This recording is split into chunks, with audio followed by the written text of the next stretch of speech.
Excellencies, ladies and gentlemen, thank you all for joining the webinar today. My name is Sarah Isa. I'm the Partnership Consultant here at the UN Resident Coordinator's Office. Under the patronage of the French Embassy, the United Nations in Saudi Arabia and the UN Global Compact are very pleased to welcome you today, and we're happy to be presenting an informative webinar to support companies to adhere to the 10 UN principles in the areas of human rights, labor rights, environment and anti-corruption, as well as the 17 Sustainable Development Goals.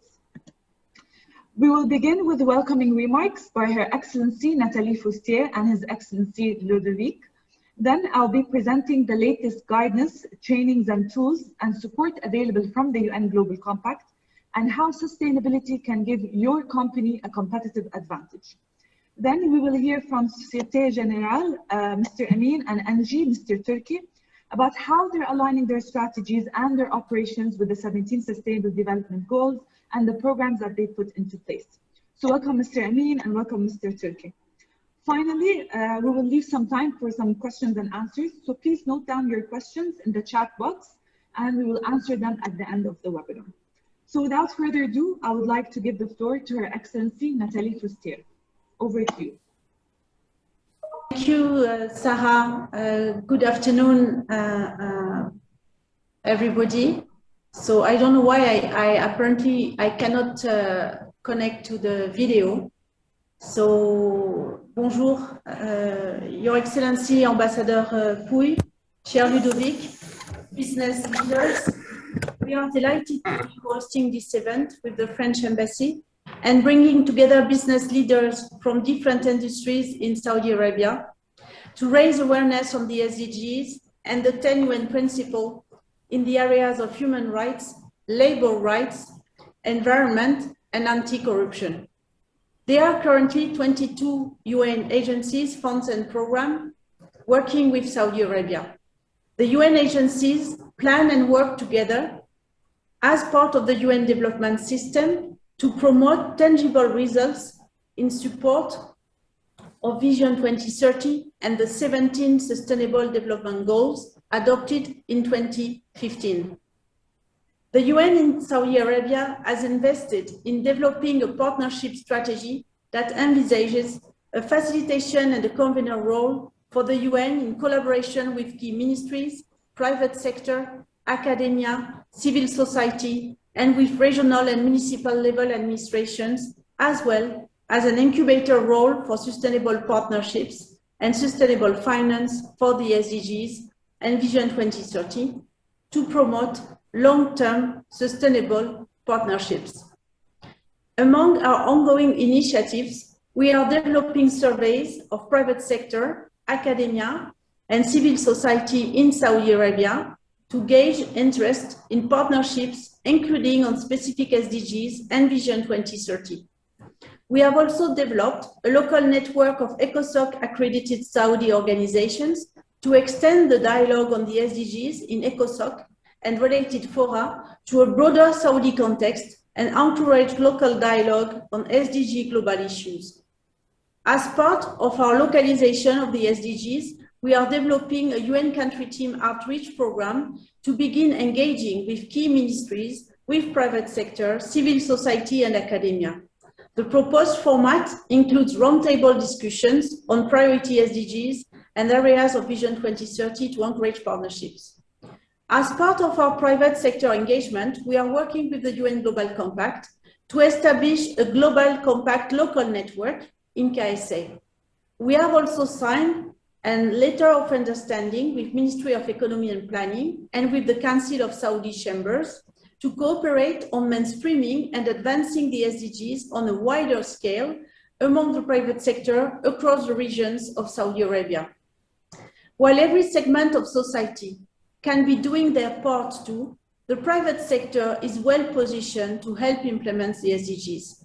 The SDGs offer numerous potential opportunities to access new markets and institutional investment, estimated globally at about $12 trillion, while adding 380 million new jobs globally by 2030.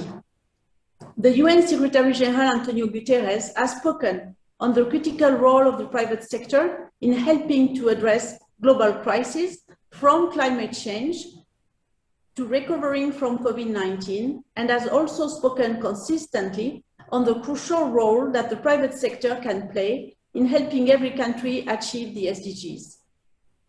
His Royal Highness Prince Mohammed bin Salman said during the launch of the new partner program between private and public sector, building a vibrant and prosperous private sector is one of the kingdom's national priorities, given the importance it represents and the vital role as a major partner in the prosperity and development of the kingdom's economy to continue to perform its supportive task to achieve the national aspirations set by Vision 2030.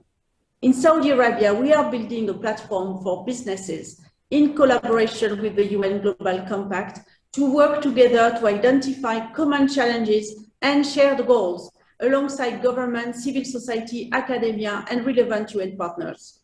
This webinar is an opportunity to explore the programmatic activities, partnerships, and connections available in Saudi Arabia, as well as the latest guidance, training, tools, and support available from the UN Global Compact. Over 570 French companies are already part of the UN Global Compact globally, and we hope to encourage companies to join the local network here in the Kingdom of Saudi Arabia.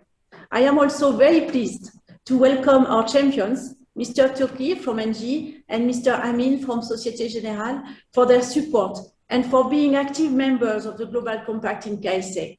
So I look forward to seeing other companies join as well. We must make it happen together. I want to thank you again, all of you, for being here today. Thank you.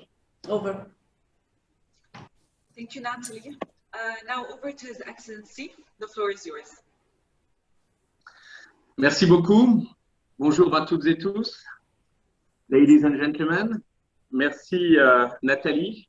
Thank you, Nathalie, for having taken this initiative and brought, the French companies to this webinar. I think it's a very important initiative, and all you've said, I just can concur that it's of utmost importance for, of course, the UN, but also for France to work on the UN Global Compact. So welcome, all of you. I believe that we have, and you mentioned it also, Nathalie, there are many synergies to be found between the Agenda 2030 of the UN and the Kingdom's Vision 2030. Several SDGs are, in a way, fully aligned with the vision realization programs, objectives, and the roadmaps.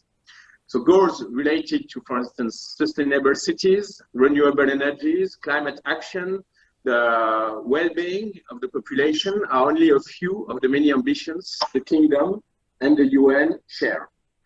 So as strategic partners of Saudi Arabia, and for decades, and most of the companies are deeply involved in these sectors, I think that the French companies here in the Kingdom should commit to the Global Compact framework, regardless of their size, regardless of their complexity, or even location. So it's not only Riyadh, Jeddah, Amman, but all over the Kingdom.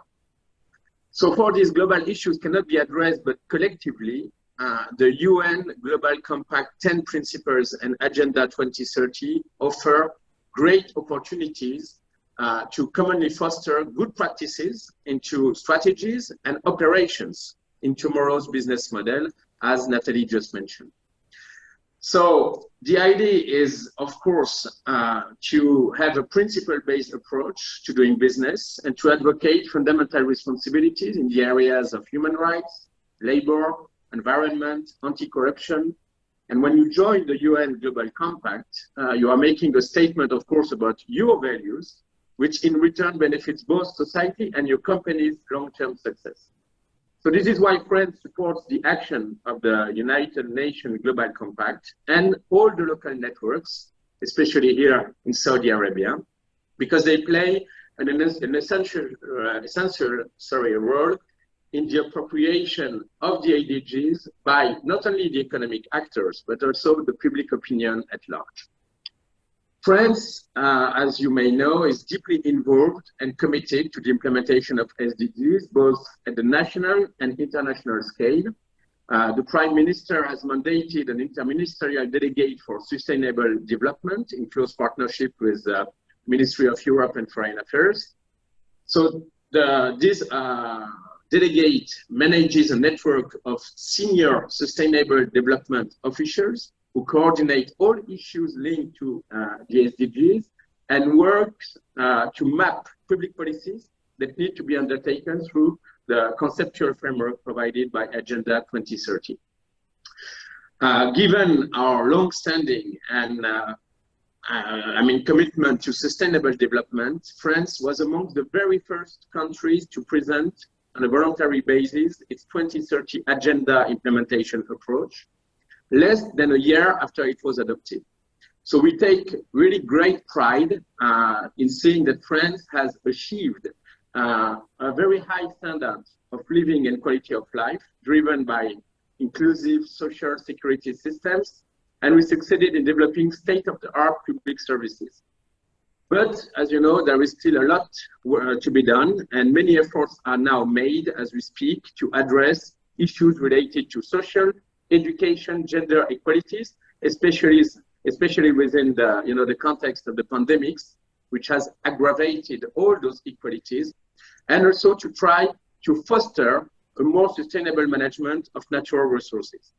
So to do so, we have defined in France 6 main engagements, adapted of course to the situation of our country, but also comprehensive of the path that still lies ahead. So first, we are committed to act for a just ecological transition. Second, to transform the society's models.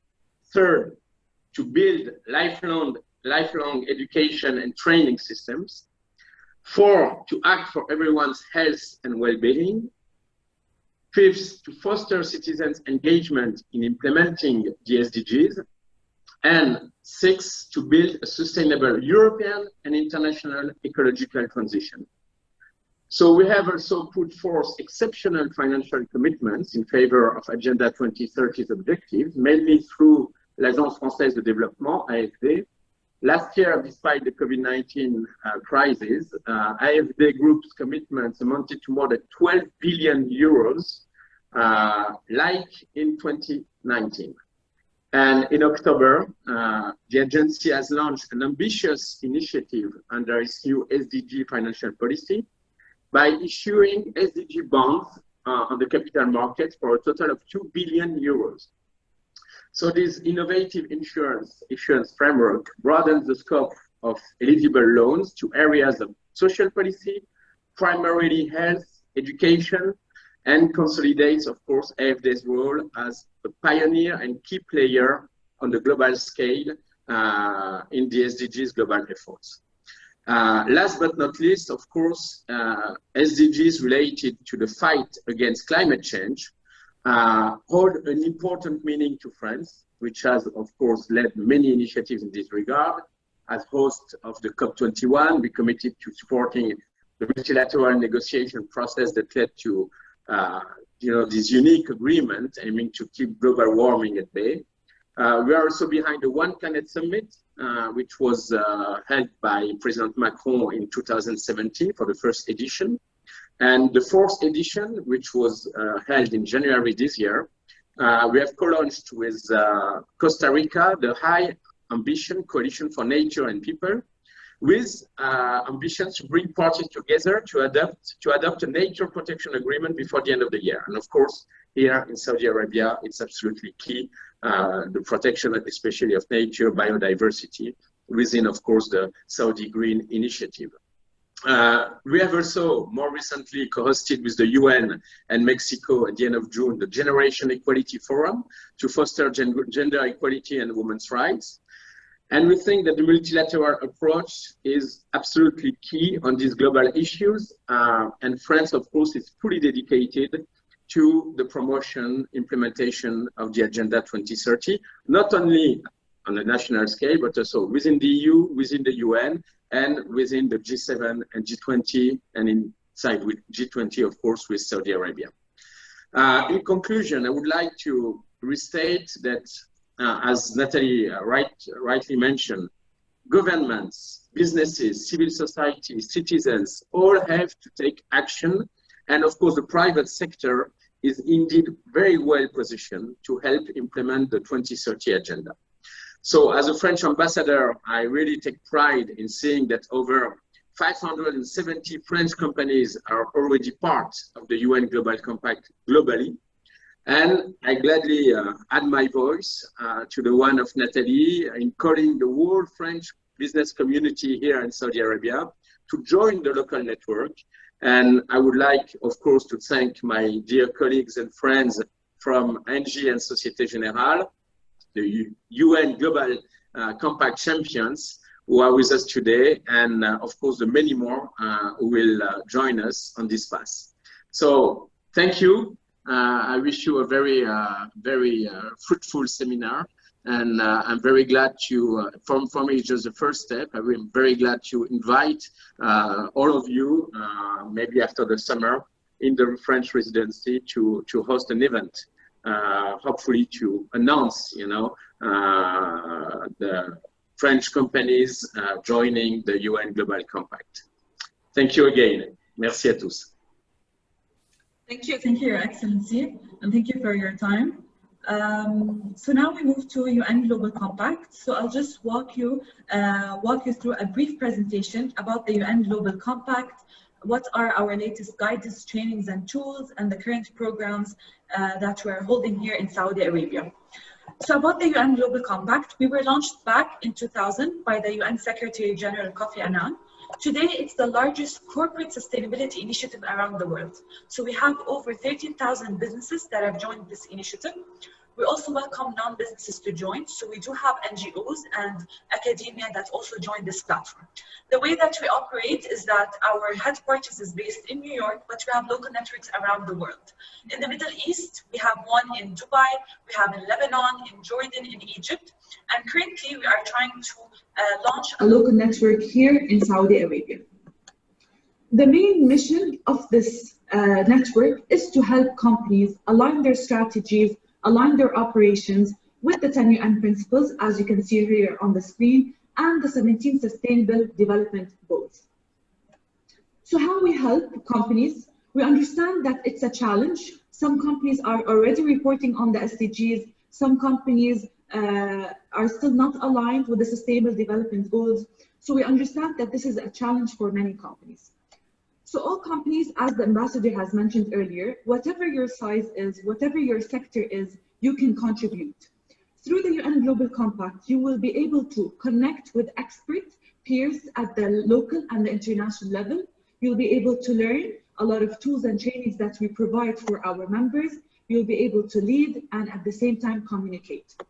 So in terms of connecting with industry experts, peers at with the UN at the global and the national level.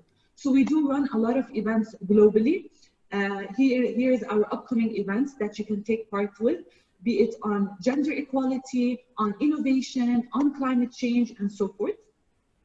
Second, we help give a lot of guidance and tools. So we do have a dedicated library on different topics, whether it was on family-friendly workplaces, how to report on the SDGs, how to even begin reporting on the SDGs. We have all of this available to our network members.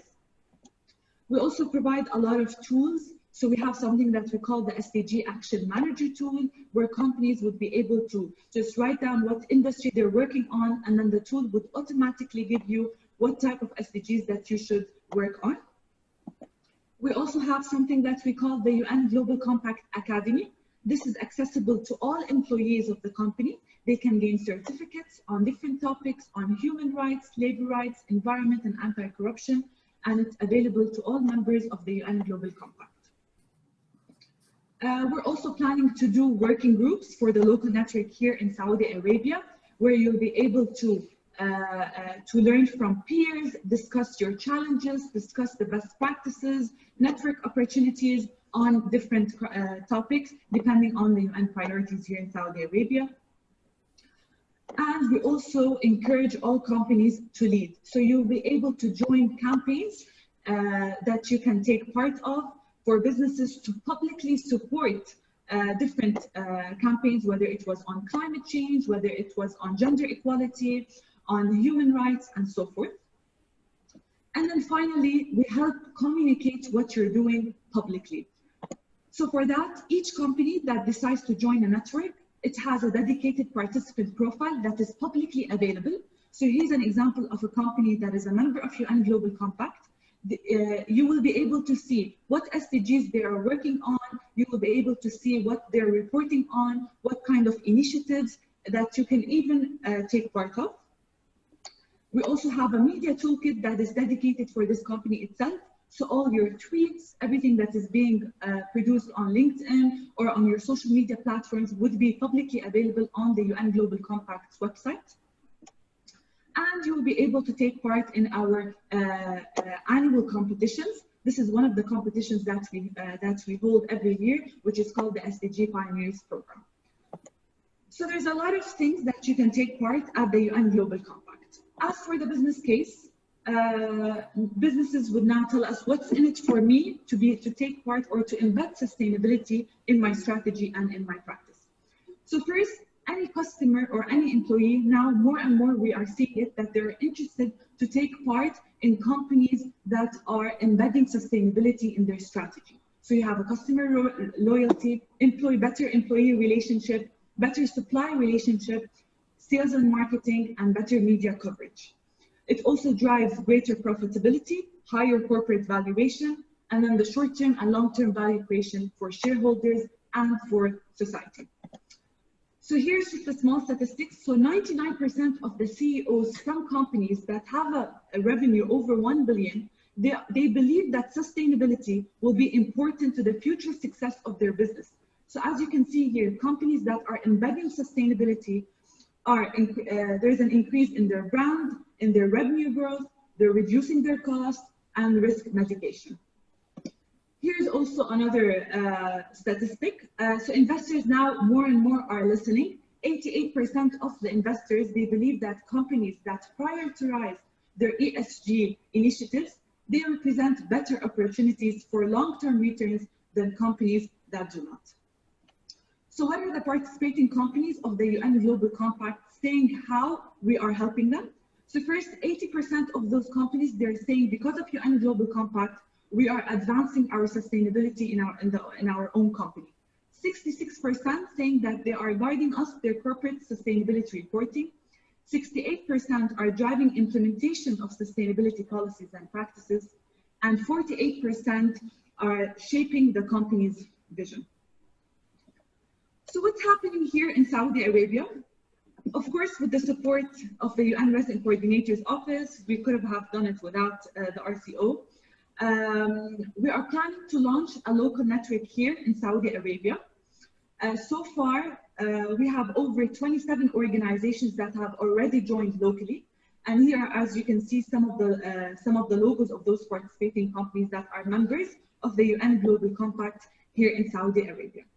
Out of those 26 organizations, we have champions that are part of an interim working group that are supporting us with promoting the UN Global Compact within their own suppliers, within their own circular. So we've done a couple of workshops here in Saudi Arabia. So we've done a workshop with the Ministry of Economy and Planning, where they highlighted some of the partnerships currently in Saudi Arabia. We also did a webinar with the Saudi Human Rights Commission and the Office of the High Commission for Human Rights, where we facilitated a better understanding of the corporate responsibility to respect the human rights. We also done a CEO roundtable, where the CEOs had the chance to discuss the challenges, the opportunities with the Ministry of Economy and Planning and the Council of Saudi Chambers. We're also running value proposition webinars with companies like Engie, Ahmad Farid Consulting Company, and with the Swiss Embassy. So here's just a final quote from the Ministry of Economy and Planning, urging all companies to join the UN Global Compact and to partner with the UN agencies here in Saudi Arabia. So now this is in a nutshell about the UN Global Compact. Happy to answer any further questions at the end of the webinar. So now over to Mr. Amin, the Chief Executive Director of Société Générale. Société joined UN Global Compact since 2016. Mr. Amin today will be talking about how being a member of UN Global Compact has helped the bank structure the sustainability strategy. So Mr. Amin, we're very happy to have you with us today, and the floor is yours. Thank you very much. Thank you, and let me know, by the way, if the sound is not good. So good afternoon, everybody. Bonjour à toutes et à tous. And first, I'd like to thank the French Embassy and the UN for inviting SocGen and hosting me to be part of this event that I think carries forward a very essential conversation. So I'm very thrilled to be here. And I'd like to start with a question that we often get about SocGen's contribution to the Global Compact. And that question is, but what's in it for you? Sarah shared a lot of important data and facts, but I would like to provocatively add that also has become such an irrelevant question by now. Because if the COVID-19 crisis has demonstrated anything, it has shown that collective action is a must, that international cooperation is a must, and that working together to build and to deploy public goods is a must. And that is, by the way, very much what SDG 17 is all about. So it's really with this mindset that I am here to share what our experience at SocGen has been. And so I think one of the first things I want to say is that for a leading global institution, financial institution like SocGen, to be part of an alliance that is working to implement the SDGs will increasingly be the norm. As we all strive to be responsible players, providing, of course, that we have some value to bring to the table, and I very, very much think that we do. First, we do because there is history. SocGen has historically been a global bank. Some of our banks on the African continent are more than 100 years old. Our footprint on the continent is very much part of our identity and of our raison d'etre. But history is also because our DNA has always been to finance technology and finance innovation that has fueled economic transformations. We did it in the 19th century, we did it in the 20th century, and we are doing it again now at a time where the investments and the capex needed to retool our economies is immense, and I will get back to it.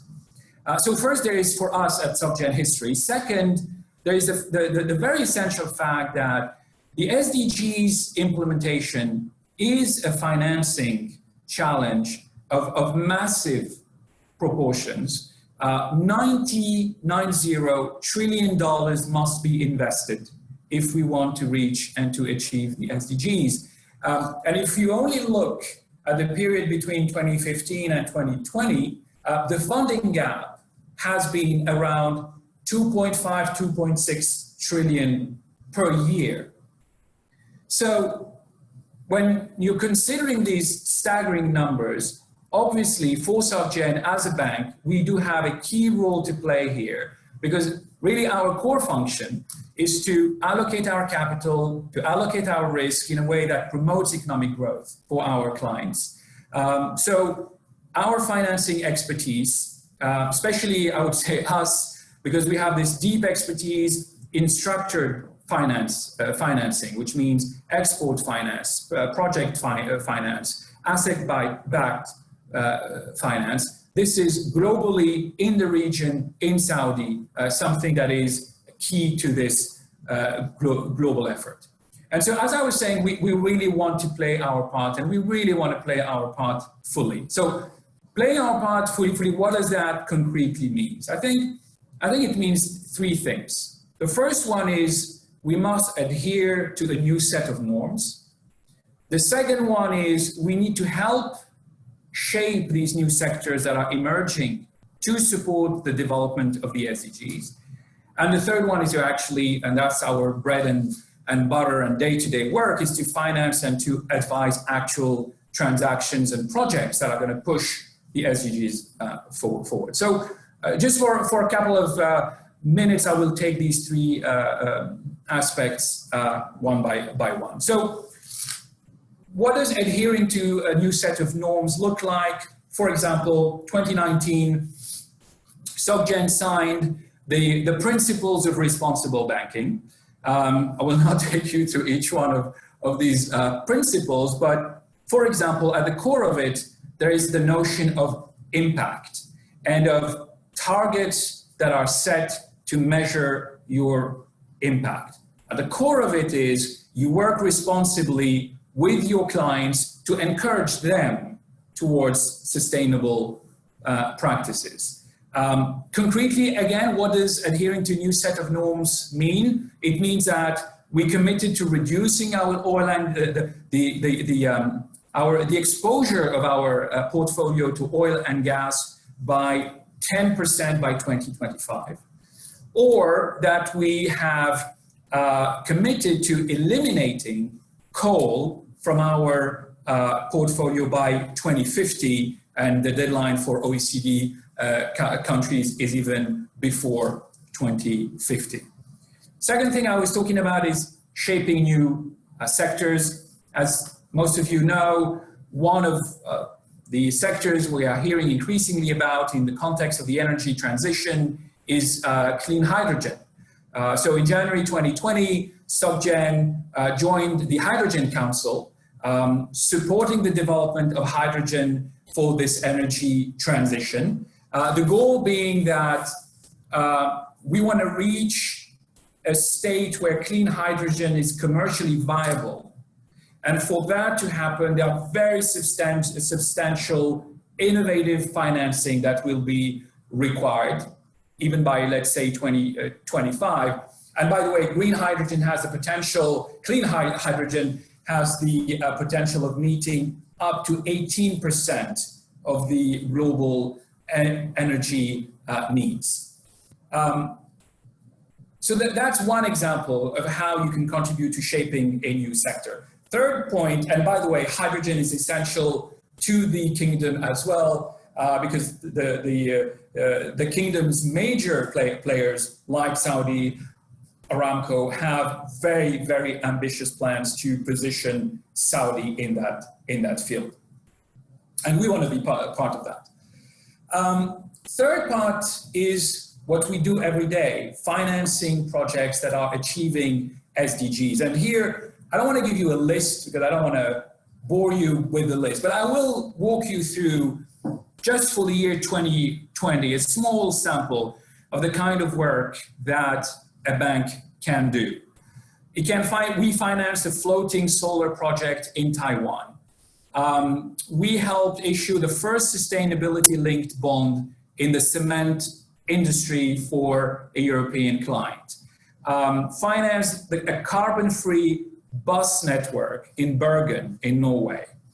Financed a university hospital in Cotonou, Benin. In Saudi, helped the Islamic Development Bank issue a sustainability-linked sukuk whose proceeds were supposed to help member countries combat COVID-19. We helped a French institution called ESFIL, which finances local authorities, issue the first COVID-19 covered bond for 1 billion euros. If you're an investor, we can also help you on this journey. For example, by creating new solutions that help you as an investor identify companies that are particularly resilient to climate change.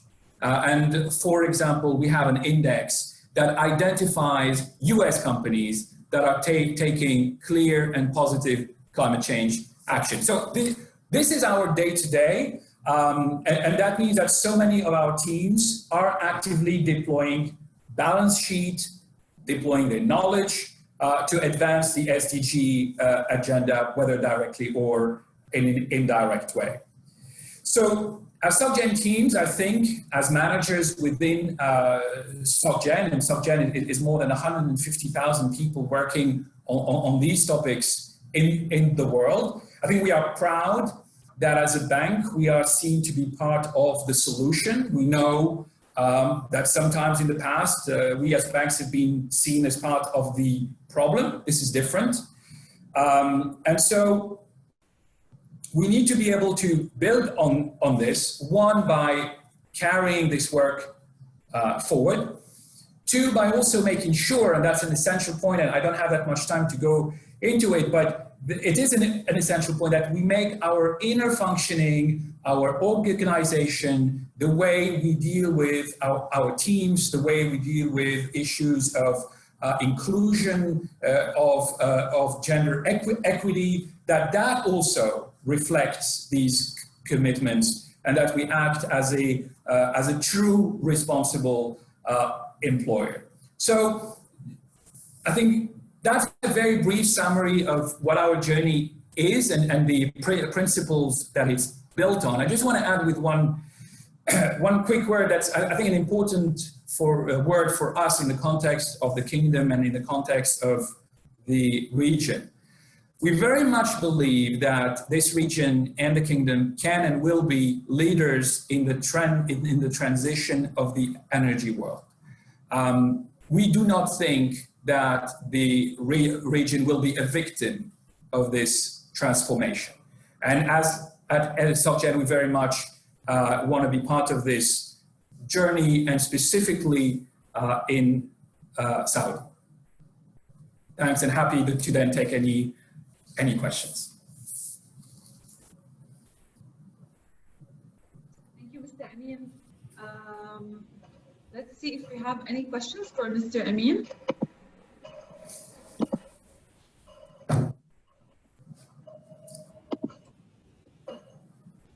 Hi, Mr. Amin, it's not really a question, but I just want to, first of all, thank you very much for your presentation, but also to bring the fact that there is a gap indeed in financing, and it's a huge challenge for all of us.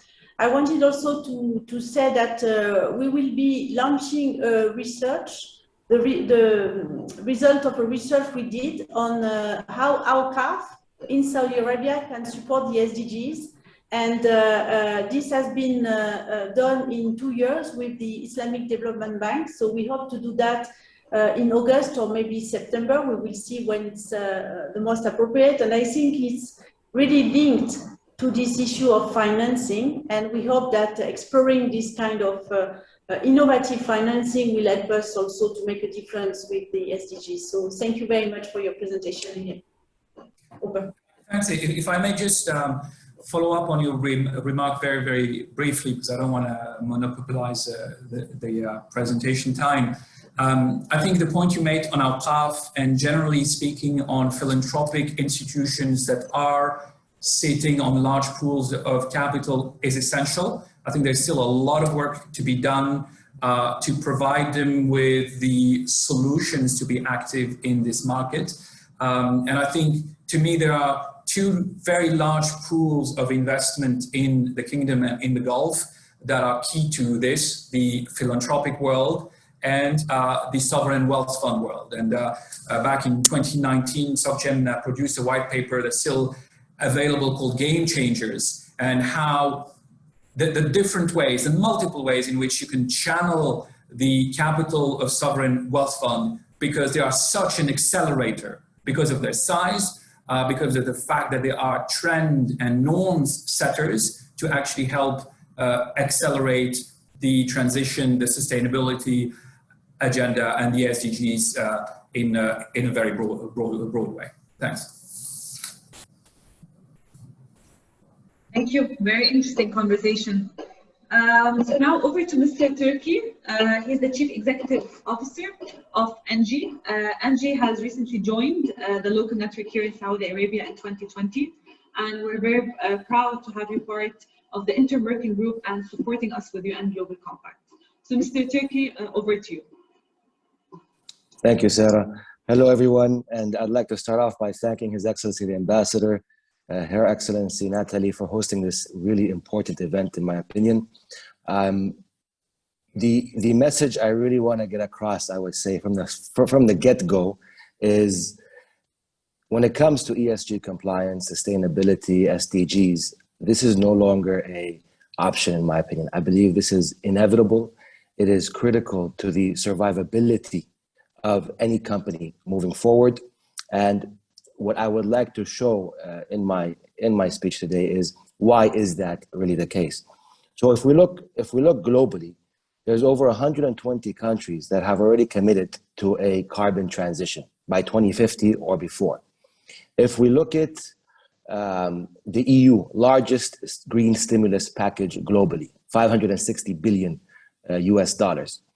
And now, if you look at Saudi in specific, we've heard about the Green Initiative. We know that there is a commitment by 2030 for a 50% renewable, 50% gas mix. For those who've attended the FII, half of the discussions in the FII were on ESG compliance, and the G20 very clearly putting on the fourth R, the 4 Rs, and focusing on the circular carbon economy and how to really clean up the hydrocarbon business. So this is at a government perspective. If I can now talk a little bit, just to give you an idea of what NG is doing and how it does impact all suppliers working with NG. We've put a commitment that by 2030, we will have a reduction of a third of our carbon emissions. It'll be 0 carbon emissions by 2045. And this is not scope 1. This is scope 1, 2, and 3. And I'm sure many of you know, but basically that simply means that this also includes all the suppliers that we work with. If they do not have a 0 carbon objective or commitment by 2045, or even achieve that by 2045, we will not be able to work with such suppliers. I can tell you in Saudi today, we spend $120 million a year on just local supplies. So there is a significant impact. If you talk about NG globally, 100 gigawatts. 100 gigawatts is roughly the entire power production of the GCC. They operate in 70 countries. So when a company of this size makes such a commitment, you know that there'll be an enormous ripple effect on all other companies. And that's why I'm emphasizing on the fact that it's ESG compliance, sustainability, SDGs is not an option. It's a survivability. If companies want to continue in the long run, this is something you really have to comply to. Now, you may think, okay, well, maybe these are just objectives and these are targets and things might change down the line. I'll tell you why that is not the case. That is not the case because just as you have credit ratings which help countries and companies with respect to their investment and their lending rates and investment interest from S&P, Fitch, and so on, you also have ESG ratings. Now, ESG ratings are starting to take on the same similar form of impact. It is easier for companies like NG to obviously obtain lending when it comes to renewables, much, much more difficult to do so when it's conventional power or projects that are not focused towards ESG compliance. And I can tell you safely that today, when it comes to profitability or the return on an investment, it is par to par with ESG compliance. There are several projects that we had to decline from because they were not compliant to the ESG outlook, irrespective of the fact that they did have very positive and good returns. So therefore, there's that aspect. If NG is unable to show that it will meet that track record or achieve those goals by 2045, it will impact its investment health, sort of say. So the investment capability of NG will be impacted in the event that they're not able to achieve those 2045 targets. Now, you can then say, okay, what are these frameworks, or how do companies go on about this, or how are they able to participate, or how are they able to ensure that they're in the right track when it comes to sustainability? It's exactly what this platform is. The United Nations Global Compact, this is the opportunity to ensure that what your company is doing is on the right track. to connect with the right entities, both public and private sector. So the tools are there for companies to move forward. It's not an abstract, it's not something that is difficult to achieve. You just need to ensure that where your investments are or where your projects are focused towards this area. Another important, I think, item to mention is also the United Nations Principles of Responsible Investment. And this is another area for governments and companies where they ensure that ESG compliance is within the investment decision. That's the UN's Principles of Responsible Investment. You also have the World Bank's Equator Principles, where over 100 financial institutes are signatories. Again, putting ESG compliance into the risk management of projects. So you have, if you simply summarize what I just said, you have the public sector or the governments all moving towards this objective. You have the financial institutes putting the large chunk of lending towards ESG compliance. You have the developers ensuring that they are moving towards this track. And then obviously all the suppliers, all the companies, all the consulting firms needing to align. Otherwise, these investments or these developers will not be able to work with such companies. Again, it falls back under the scope 1, scope 2, scope 3. We don't just simply look at what our company is doing. We also look at with who our company partners with. And that is why it's important that those objectives are met.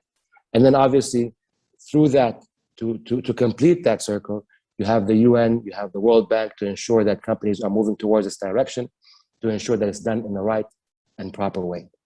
And thank you very much for allowing me to participate today. Thank you so much, Mr. Turki. Thanks again, Mr. Amin, for your time and for sharing your insights. Really helpful. So I just wanted to stop here to see if we have any questions from the participants.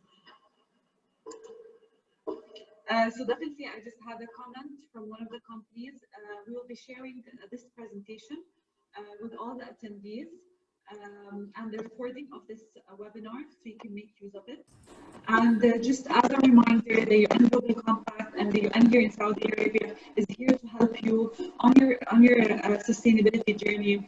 So whenever you need any support with that, we're more than welcome just to reach out to us, and then we can help you. We can even introduce you to other UN agencies here in Saudi Arabia to help you advance on your sustainability journey. So I think there are no questions. So hopefully we'll have companies join the local network here in Saudi Arabia. If you have any questions on the joining process, feel free to reach out to me or to the UNRC office here in Saudi Arabia. And thank you again for joining the webinar today, and we hope to stay in touch. Thank you. Thank you, everyone. Thank you. Thank you very much. Thank you. Thank you. Thank you. Thank you. Bye-bye. Thank you, Sarah. Thank you. Have a good day. Thank you. Bye-bye. Thank you so much. Bye.